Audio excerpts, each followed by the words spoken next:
Welcome to the Real Estate Fight Club, a podcast for agents where you'll witness a battle of opinions about topics affecting your real estate business. Now, always in your corner, here are your hosts, Jen Mertland and Monica Weekly. Welcome to another episode of Real Estate Fight Club. Jay Mert's in the house. Thank goodness. Thank goodness. What's up, Monica? How are you today? Tell me something good. You know, life is good. So many opportunities. It's crazy right now. I hope you guys are seeing this market as freaking opportunity. You gotta think different, gotta act different, gotta show up different. Your strategy is different, but it is huge. We are having real estate agents hanging up the license every day in droves. And guess what that makes me? Happy. It's not because I want to see anybody fail. You guys know me well enough. That's not, Jen, that's not our thing, right? It's that we just like it when there's less competition. That's not it, I don't think. What is it? For me, it's like, if I'm going to compete with you, effing do it right, man. You know, like, let's make it a real competition. I want you to level up my game, right? Yeah. But if you're going to be an idiot and I'm going to have to compete with you, I'm pissed. Like an idiot, like you drop your commission rate to a ridiculous amount and steal. Yes, where you're buying your listings, where you're pop-tarting around, where you say dumb shit. Like, anyway, Monica, I'm reading this book. Okay. 101 essays that will change the way you think. You know, I love all these books that are like looking at other people's perspectives. And it's like why you should think negative thoughts, like stuff like that, you know, like, I don't know. I love it. Check it out. That's cool. I feel like I've heard of that book, or maybe I have it in my queue or something, but I can't recall it. So good. Okay. Thank you for that. I'm reading a book called Traction right now. Oh, I love that book. Do you know that book? It's a good business book for people that it's one of the top, I think, like Good to Great is really good. Yeah. Traction, the Habits one, the yellow book. Yes. Yes. Oh my God. What's that Lead with Revenue book? Lean Startup. Are you thinking of that one? That's a good one too. Yeah. Traction is really interesting. It's so simple the way they lay it out, and you should think about your business this way. I like it a lot. Awesome. All right, let's do it. Let's get inside the ring. Let me put on my gloves here. Tape up. Ready? I don't think we're going to fight about this because this is a dumb question. It's not a dumb question. Listen, every single person thinks about the answer to this question differently. That's why it's a great question. Here it is. The question that Jen and I are going to probably fight about is, how do you write the perfect property description? I don't. How do you use you use chatbot now? No, I don't. Our coordinator does it. I don't listen. We're not talking about you. Don't do that. You have to talk about this as if you write it. Okay. But I don't. But not everybody has the coordinator. Get one. Look, so if you're doing oh, listen up. Get down to reality here. Let's go. Okay. You tell us, Monica, how do you write? I'm trying to think of like the worst property description I've ever seen, but the one that's on Facebook and stuff is always like a for sale by owner, which is like, I'm moving because I hate my neighbors. Yeah, right. Or like something like, don't put that in there. Well, my question is, okay, so to me, there's two type of property descriptions. There's the one that just repeats everything that's already in the listing. This 2-bedroom, 3.5 bath on a ½ acre featuring a family room and hardwood floors. Well, that supposedly is already in there, right? Or the welcome home to your vacation home. Like, it's a little bit more descriptive, a little bit more of a story. You know, you're going to love blah, blah, blah. I like the ones that are the facts, because even though I agree with you, it's like technically in there, it depends on how the people are searching. And so most people, when they look online, they just see like, they'll see the first 5 pictures or something like that, somewhere in there. And then they need to know the facts. They need to know the data, because they don't see all of that stuff that we can see as agents. So they need to know, what do they want to know? Bedrooms, bath, location, and price. And any special feature that attracts them, like, is it a finished basement or garage or something that makes that house stand out? I just think most people, even if they're on Zillow, let's say, for whatever reason, they're looking, they've already put in their beds and baths, they put in their area. They know. And what I'm trying to do with the property description is to get them to take the next step in, whether that is to go in and look at all the pictures, or to look at a virtual tour if you have done one of those, or to open up the listing and read a little more, or to call your agent, or to go see the house. I'm looking to push you in. Okay. And so, doesn't that depend on who the receiver of the information is, right? Because if you write something fluffy, I'm going to be like, oh my God. But also somebody like you, if it's just like fact, you're going to be like, but what about where did they spend Christmas? And how many people can I fit in the dining room? That is not true. First of all, if you're looking for a house and this house seems to match you, Jen Mertlin, the high D that doesn't care about fluff, is not going to be bothered by that because you're going to be so excited for the possibility of the house. You're still going to read it. I'm also not going to read it. Yeah, you might. Yeah, if you're looking for a house, you recently have purchased homes. Tell me you didn't read the marketing remarks. So it depends on the type of home that I'm buying. So I'm looking for something specific, like the last home I bought, I just wanted to know the location and the price and how much renovation I needed. The last house, so I didn't care about anything it said. Right. The last house that I bought for myself, I needed to know that there was no HOA. So beyond that, I didn't care. I wanted HOA and I wanted no HOA and I wanted a garage. If it had that, I'm good. You're good. Well, you are. And that's exactly what happened. That's right. That's right. I think the marketing remarks are to fill in the gaps, fill in what couldn't be conveyed through the MLS. Okay. And sort of tie it together. Like, it is painting the picture in some way. It doesn't have to be cheesy and fluffy, but I mean, paint the picture by connecting the dots for people. Like, hey, well, that's why we should be able to have holograms inside or some type of audio inside the house to say the things that for the seller to say the things that we're not allowed to say. Okay, to be clear, Jen wants a hologram standing at the door when you walk in, creeping people out of you. Talking like a QR code or something that where the seller can tell the story of the house, like kind of like when you go through a museum and you have like the audio, you know, like press £1 to hear about this room. Yeah, right. Exactly. That'd be cool, man. When we toured Alcatraz, we had that. Yes. This is like the cell of so-and-so. Yeah. I think that's a perfect place for them to tell all their stories and crap. Okay. Until we get there, let's again go back to reality here and talk about the marketing remarks, boring. Which is where the hologram purpose, I think, today is served. So are you saying like it's a 2-bedroom, 2-bath, whatever? Are you saying any of that? It depends on how much else I have to say. If I have room, I will reiterate beds, baths, maybe not square footage, maybe just kind of depends on what's important. Yeah, okay. Yeah.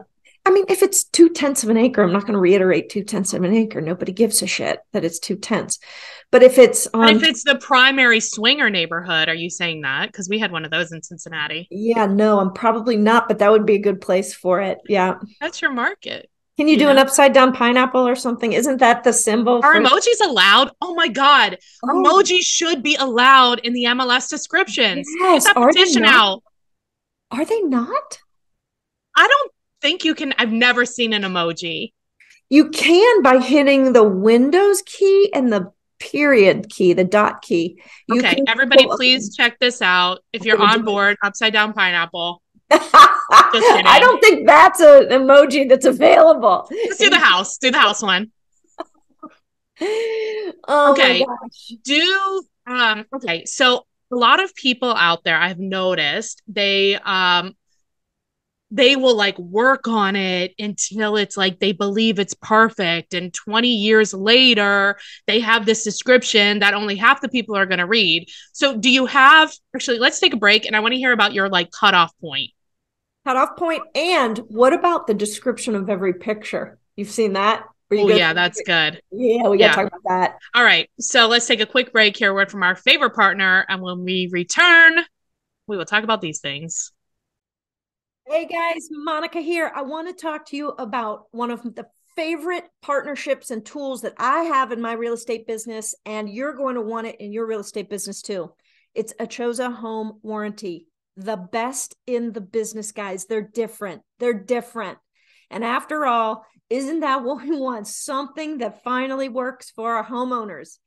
ACHOSA does a couple things different, but the one thing I want to highlight right here is that they let you choose your own contractors. Yes, that's what ACHOSA means after all, the ability or the power to choose. And so when your homeowner has something that needs fixed, they can call their own vendor, their own contractor, and have them come in and get the quote, and right there on the spot, call the ACHOSA Home Warranty customer service, and they will approve the work right then and there, and your contractor can get started, and the problem can be solved, and we're out the door. Isn't that awesome? So ACHOSA Home Warranty, guys, here's what you need to know. We're using a code, Fight Club. Use code Fight Club when you sign your buyer or seller up, and that will give them $25 off their policy. $25 off with Fight Club. If you need to call, here's their number, 888-509-2916, 888-509-2916, ACHOSA, ACHOSA, Home Warranty.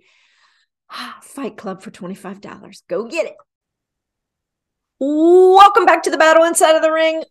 Boy, this topic has to do with personalities, I think, right? Yeah. If you are a high driver, bottom line, net, you're just going to put the facts in. If you are a high I, and if you guys don't know the D's and the I's, the S and C, it's part of what's called the DISC assessment. You can check it out online. But if you're a high I, you want a little bit more description, tell me the story.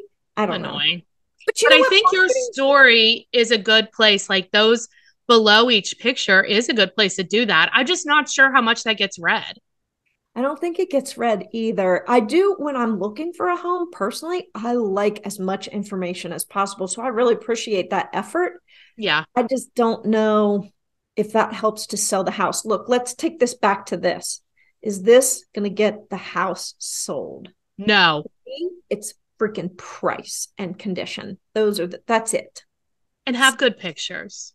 Pictures for sure. And the condition. If you are not paying for your photography, do better. Right now, stop taking your own photos unless you are a photographer with a wrong. Even if you are a photographer, what are you today? Are you a real estate agent? You can't be both. Well, maybe they want to only sell 10 homes a year because they also do photography and they like it. They can do that. Oh my God. Not everybody's trying to do 100 deals, Jen. You don't have to, but do you want something more than taking a picture? Do you want your life back? Do you want to be able to like do whatever you want? Or is it more important to you that you take the picture? Look, if taking the picture is putting stress on your time, then yes, don't take the picture. If taking the picture is just not because you can doesn't mean you should. I think it just depends on the person. It depends. No, don't take the picture. You're a freaking realtor. Do realtor things. Sell the house. Look, if you have 10, we'll just call it an hour. You have an hour. And I told the seller, hey, look, I have an hour. I can either take your pictures or I can prospect to sell your home. Which would you prefer me to do? 100 out of 100 sellers will be like, hire somebody to take the pictures. I need you to sell the home. There's a finite amount of time. You can't do everything. It's true. It's true. Good. You win. I'm not even going to listen. So angry. If you know what I'm saying, if I'm saying it, if it applies to you, you know what I'm saying. You're okay. You're not. All right. Back to, okay. So are you saying no, don't put the description under each picture? Here's what I think. If you have hired a marketing specialist, a listing specialist, then and that's their strength, let them do that. Yes, it doesn't hurt. It's an added plus. People love it. It's great. If you have not done that, and you've got the house priced right, it's in right condition, you've hired the photographer, you're good to go. I just don't think it's necessary right now, especially in this market. And if you are a person who wants to have a description beyond the facts, but you're feeling uninspired, okay? How much time do you allow yourself to write this description before you call it? I mean, the whole thing should take you no more than 7 minutes. To write the description or input the listing or both?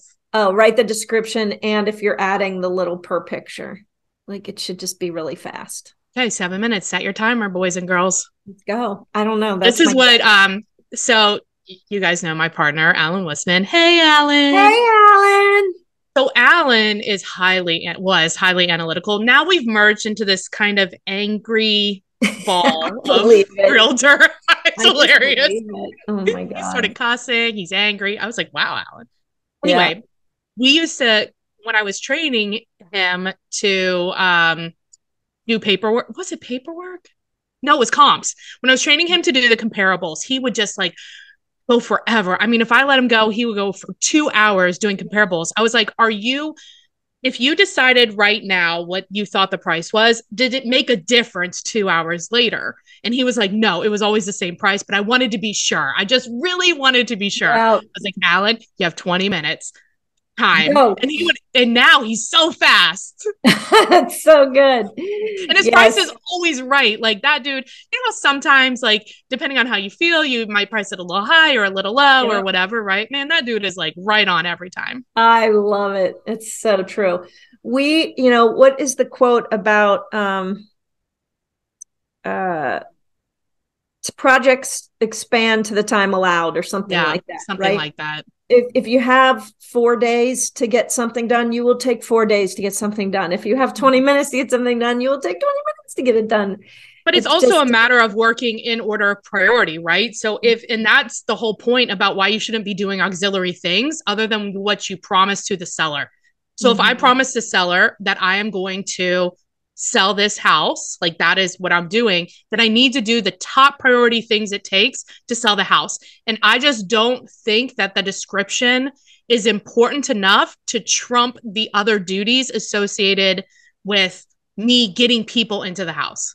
Yes. No, I agree. I think they'll look at the pictures first before they read anything. And let's, I'm sorry. Can we talk about what the agents don't read that they need to be reading is the agent remarks. When you first brought up this subject as a potential subject for the episode, I thought this is where that's going because the point is why even write it? Nobody's reading it. Oh, stupid. This just happened to me the other day. I was like, dude, every single question you're asking me is literally, I even said, have you looked at the listing yet? He's like, no, my clients just sent it to me. I'm like, you're dumb. Oh my God. Look at the listing, man. Question. I know. I listen. I get it. Let me ask you this. If your seller is a descriptive, high-eye, fluffy kind of... then you let them write that shit. do you think it's part of serving their expectations to, especially if they provide you with like the story of the house? If they provide it to you and it's compliant, just post that. I've done that several times. Yeah, I think there is the component to keep in mind. How are you servicing your client? And if my client, I like your point, D and like won't appreciate that, and it doesn't add anything, I'm done. If I think that client, they love this house so much, they raised their kids, they've been here 35 years, and she gave me the words and whatever, I'm going to do that for my client so that they're happy with the listing. But there has to, because you don't want to. I have done that before. I'm like, hey, let me get it started. And then we start it, we send it over to them, and they beef it up or whatever, and then we're done, right? There still has to be a point where it's like, we're done. But there is that balance of, you don't want them coming back to be like, well, the house didn't sell because the description was bad. Correct. And you're like, oh, it's not why. It's because your house smells like cat piss. Yeah. Well, in the listing appointment, I would have set the expectations of the top 2 reasons why the house will not sell, and it's price or condition. Like, I'm not going to let that, it's photos and whatever. Oh, you're so cute. You're innocent. They don't care the reality. Well, I also just have houses sell because I freaking price them right. P.S. Right. True. I mean, I haven't had an expired, and many of us haven't had one in several years, but some people never had one because they just got into the business. Just got into the business a couple years ago. Right. Anyway. All right. Just wait. That'll happen. We should do how to get a price reduction. That is a good one. Let's price do improvement. All right. I think that's going to have to be the end of today's battle. I don't know what you guys got out of today, but hopefully the one lesson is this. The one lesson is this. No matter what you do, please don't let it take up 2 hours of your time. It's just not that important. And I hope that you got out of this to read the agent remarks. Yes. We didn't even talk about agent remarks. Exactly. Well, if you're an agent and you want to find out how to partner with Monica and I here at EXP so we can help you level up not only your business, but your life, give me a call or text 513-400-1691. All right. Thanks, Monica. See you next time. Bye.